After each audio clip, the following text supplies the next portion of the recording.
Class 10 pass করবে কিনা সন্দেহ। আজ সেই অপমানই দিতিপ্রিয়াকে বানালো পোস্ট গ্র্যাজুয়েট। একটা সময় তাকে শুনতে হয়েছিল এই মেয়ে ক্লাস 10 পাস করবে কিনা সন্দেহ। আজ সেই মেয়েই একাধিক শিফটের শুটিং করেও হাতে তুলে নিলেন স্নাতকোত্তর ডিগ্রি। হ্যাঁ, কথা হচ্ছে বাংলা টেলিভিশনের পরিচিত মুখ দিতিপ্রিয়া রায়ের।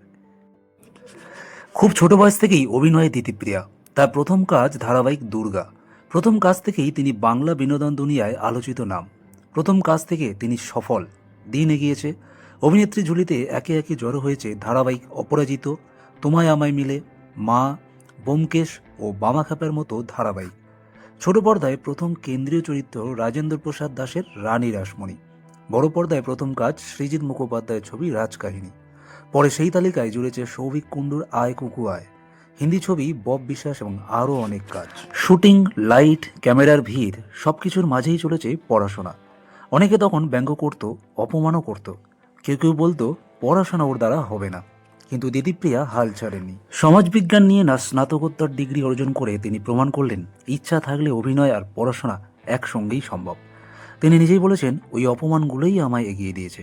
মায়ের সমর্থন, শিক্ষকদের সহযোগিতা আর নিজের জেদ, এই তিনেই বদলে গেছে গল্প। আজ দিতিপ্রিয়া শুধু অভিনেত্রী নন, তিনি প্রমাণ করলেন আপনি কি পারবেন না সেটা অন্যেরা ঠিক করবে না, আপনি নিজেই ঠিক করবেন।